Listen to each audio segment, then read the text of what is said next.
안녕하세요. 아재 책톡입니다. 오늘은 에너지 혁명으로 본 세계사라는 주제로 이야기해 볼까 합니다. 오늘 얘기할 책은요. The Environment and World History라는 책인데요. 에드먼드 버크 3세, 케네스 포메란츠 등 여러 공저자가 쓴 책입니다. 이 책은 글로벌한 프레임워크로 본 인간과 환경의 상호작용의 역사를 다루고 있습니다. 옛날에는 경제가 계속해서 성장한다는 관념은 낯선 것이었습니다. 안정과 영속이라는 관념이 좋은 것이지 성장이라는 것은 그렇게 중요한 것이 아니었어요. 여기 보이는 이분은 토마스 멜서스라는 18세기 영국의 경제학자입니다.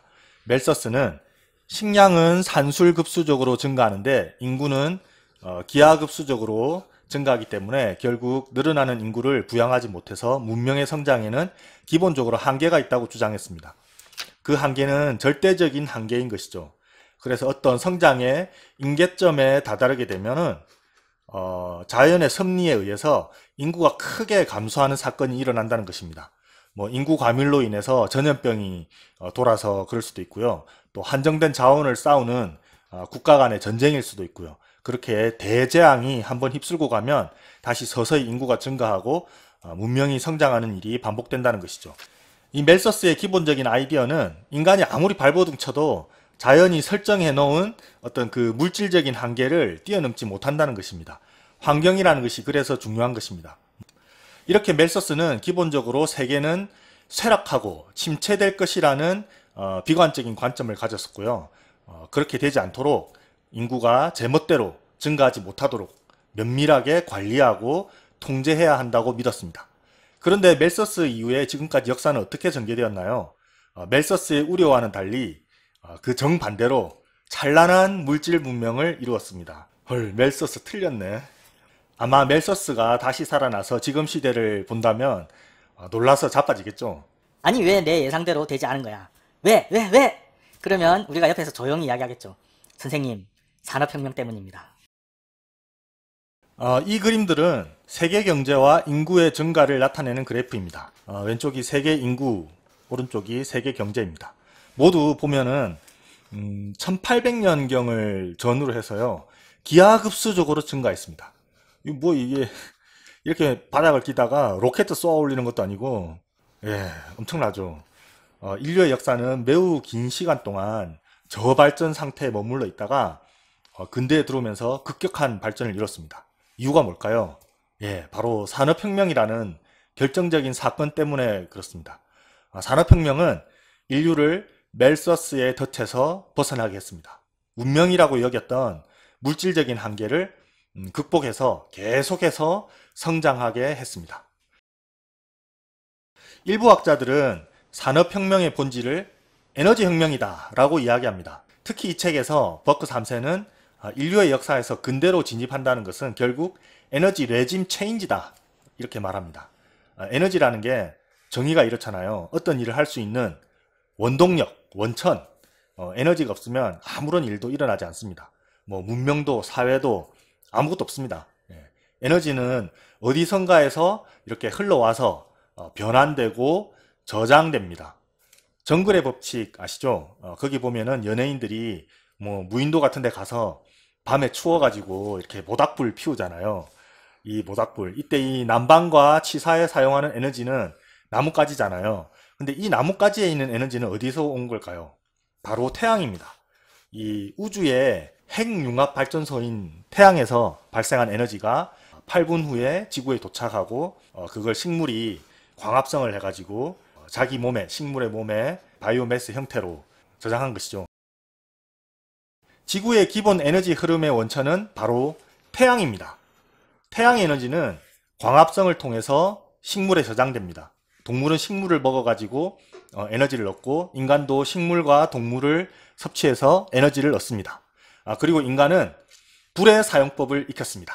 이 불은 원시 인류 최대의 무기였습니다. 인간은 불을 통해서 다른 대형 포유 동물군과 경쟁해서 승리했고 주변 환경을 크게 변화시켰습니다. 이 불이 너무나도 막강하기 때문에 그리스 신화에서도 이 불을 인간에게 갖다 준 프로메테우스를 제우스가 영원히 독수리에게 간을 쪼여 먹게 되는 그런 형벌을 내렸다고 하잖아요. 왜 고대 문명에서 태양 숭배가 있었겠어요. 그리고 또 왜 고대 이집트 최고 신이 태양신 라일까요? 왜 크리스마스가 1년 중에 해가 제일 짧은 동지부근일까요? 왜 구세주가 탄생한 날이 태양이 죽었다가 소생하는 날과 연관성이 있을까요? 태양이야말로 생명의 원천이기 때문입니다. 우리 지구는 기본적으로 이 태양이라는 에너지 원에 기생해서 살아가는 생태계입니다. 에너지로 본 인류의 역사는 크게 두 부분으로 나뉩니다. 첫 번째 태양 에너지 시대, BC 250만 년에서부터 시작해서 서기 1800년까지, 그리고 두 번째 화석 연료 시대, 서기 1800년부터 현재까지. 보시는 바와 같이 산업혁명 이전 시대에는 태양 에너지의 시대입니다. 이때는 모든 에너지가 재생 가능했습니다. 그러나 1800년을 전후로 인류는 재생이 불가능한 화석 연료 체제 속에서 살게 되었습니다. 이것은 인류 역사에서 엄청난 단절이라고 합니다. 태양 에너지 시대도 네 가지 시대 구분으로 나뉩니다. 초창기인 수렵 채집 시대에는 인류가 불을 사용하기 시작한 후부터 농경을 시작하기 전까지입니다. 대략 250만 년 전부터 1만 년 전까지죠. 구석기 시대입니다. 다이어트에 관심이 많으신 분들은 구석기 식단을 추구해야 한다, 그러죠. 식량을 안정적으로 공급받지 못했던 시기에 살아남기 위해서 우리 몸이 그런 조건에 맞춰서 진화했는데, 지금은 탄수화물 대량 폭격 시대가 돼서 그런 탄수화물을 멀리해야 한다, 이런 이야기를 다들 한 번쯤은 들어보셨을 것 같습니다. 그런데 대략 1만 년 전부터 사람들이 농사를 짓기 시작했습니다. 바로 신석기 혁명이죠. 이제 먹을 것을 찾아서 이리저리로 막 떠돌아다니면서 살지 않아도 되고 한 곳에 딱 정주해서 안정적으로 살 수 있게 되었습니다. 농사도 짓고 식량도 비축하고 그걸로 술도 담그고 좋구나. 비만, 당뇨병, 알코올 중독 이런 병들이 바로 인류가 경작을 시작하면서 탄수화물이 식단을 지배하면서 생긴 병들이라고 합니다.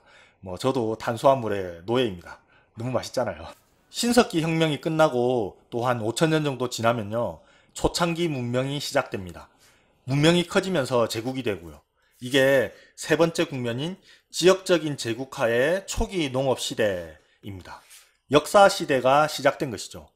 여기서 지역적이라는 말은요, 그 지구상에 존재했던 각각의 제국이 서로 큰 영향을 주고받지 않으면서 독립적으로 흥망성쇠를 거듭했다는 뜻입니다.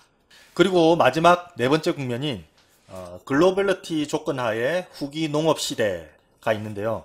이거는 이제 각각 따로따로 존재하던 제국들이 서로 글로벌하게 연결되고 세계가 하나로 통합되어가는 그런 과정이 일어납니다.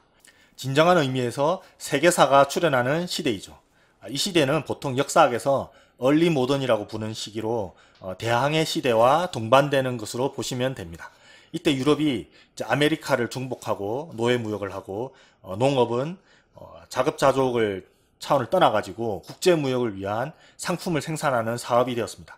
이 시기는 태양에너지 체제 하에서 문명이 성장할 수 있는 거의 한계까지 온 때라고 볼 수 있습니다. 생태적 한계가 거의 목구멍까지 찬 것이죠.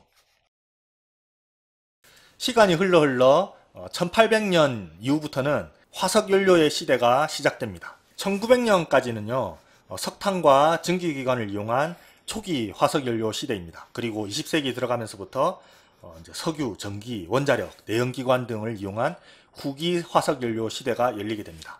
산업혁명 이전에는 인류가 사용하는 에너지가 아주 광대한 숲의 형태로 존재했습니다.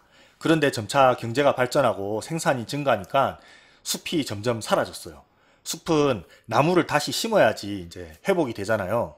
그러기 위해서는 수십 년이라는 시간이 필요합니다. 그래서 옛날부터 권력자들은 숲을 관리하는데 엄청난 주의를 기울였습니다. 왕실의 숲에서 벌목이라고 또 했다가 들키면 그냥 사형을 내렸다고 합니다. 어쨌든 숲은 다시 조성할 수 있으니까 명목적으로는 재생 가능한 에너지입니다. 그런데 숲이 회복되는 속도보다 벌목하는 속도가 더 빠르면 궁극적으로 에너지 위기에 봉착하게 됩니다. 에너지 가격이 급등하는 것이죠.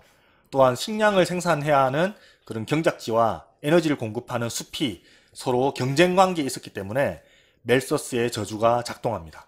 그럼 어떻게 지하 세계에 파묻힌 그 숲을 퍼다 쓰면 됩니다. 바로 석탄, 즉 화석연료입니다. 이게 인류가 멜서스의 덫을 탈출한 1차적인 요인이 되었습니다. 이 서양사 강의라는 책에도 보면요, 산업혁명을 에너지혁명으로 해석하는 그런 부분이 있는데요. 석탄 1톤은 숲을 유지하면서 벌채할 수 있는 그 1에이커의 숲과 같은 가치를 가진다고 합니다.